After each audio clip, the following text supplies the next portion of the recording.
आप प्रशासन में आपकी क्या भूमिका है, एक बार आप वो भी बता दीजिए। प्रशासन का एक हमारा ये जो अभी रोज चल रहा है फिलहाल गाइडलाइन को लेके, हमारी इस टाइम कह सकते हैं हम संघर्ष कर रहे हैं। इस टाइम हमारी बात या हमारी पीड़ा सुनने वाला इस टाइम कोई नहीं है।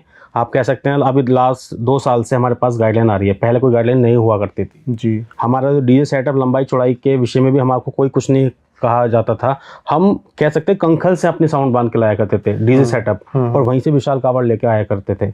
लेकिन 2-3 साल से हमारे पे इतनी सख्ताई बढ़ती जा रही है, हमारा उत्पीड़न किया जा रहा है, लाठीचार्ज किया जा रहा है, मतलब जैसे हमें कोई मुजरिम हो या क्रिमिनल हो, इस तरह से हमारे साथ में वो पेशा करते हैं, कह सकते हैं।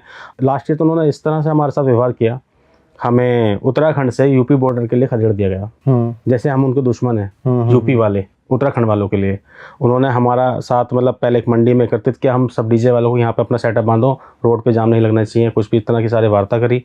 वहाँ जब हमने सेटअप पूरा अच्छे से बांध लिया, कंप्लीट हो गए, हम आपको नेक्स्ट डे वहाँ से चलना ही था, जल्ले की काबू उठा के रात को उन लोगों ने इकट्ठा किया और गेट लगा लिया वहाँ का, और उन्होंने कहा आप जितने भी डीजे सेटअप जो भी बंदे हुए हैं सारे खोलो अब दोबारा। अच्छा। और इस सेटअप को खोल के गाड़ी के अंदर माल होना चाहिए, वो भी बाहर होगा, उसको जब्त कर लिया जाएगा, सीज कर दिया जाएगा। ये देख लो आप, वो जो बेचारे 3 चाचा लोग दिन मेहनत कर रहे थे, बारिश भी पड़ी थी, भूखे प्यासे लगे पड़े थे, वो सबको बहुत पीड़ा हुई, सारा सामान खोला। लमसम आप ये देख लीजिए, मंगलोर मंडी से बॉर्डर जो है लमसम 30-35 किलोमीटर 40 किलोमीटर पड़ता है।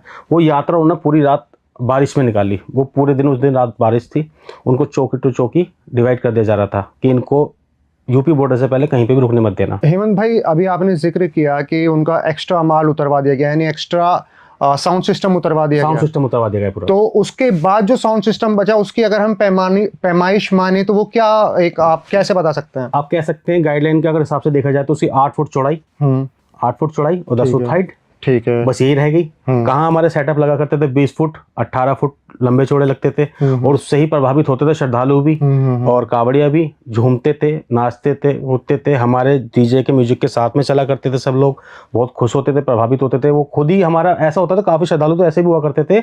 हमारा उन्होंने एक डीजे सेटअप रात को ये कह सकते हैं मंगलोर से पकड़ा, अब उन्हें पता है इनका टारगेट एटलीस्ट रात को ये लोग 15-20 किलोमीटर हमारा चलेंगे डीजे वाले, तो हमारे साथ ही चलते थे। अच्छा। उनका मनोबल बढ़ता रहता था, हमारे साथ नाचते घूमते चलते थे हम सब लोगों के साथ में। इस बात उन लोगों को वो पीड़ा है, वो खुद कह रहे हैं कि इस तरह से तो मतलब बिल्कुल भी मजा आएगा ही नहीं। हर साल जो लोग जाने वाले लोग हैं, हमारे पास फोन आते हैं उन लोगों के, हम खुद भी कैसे हम करें तो करें क्या, प्रशासन एकदम हम पर सख्ती बरतती है। अब हम क्या कर सकते हैं इसमें? हम चाहते हैं हम लोगों की मदद करी जाए, अब किसके माध्यम से करी जाए हम ये भी नहीं कह सकते। हमने प्रशासन के सामने अपनी बात रखी भी है, अभी हमारी पुलिस प्रशासन में मीटिंग हुई थी इसमें पुलिस लाइन में मेरठ में, तो वहाँ पे हमने एसएसपी साहब से भी रखी बात, और एसपी सिटी साहब भी हैं, और आपका एडीएम साहब भी हैं, और बाकी मतलब सभी लोग थे, एसपी देहात भी थे।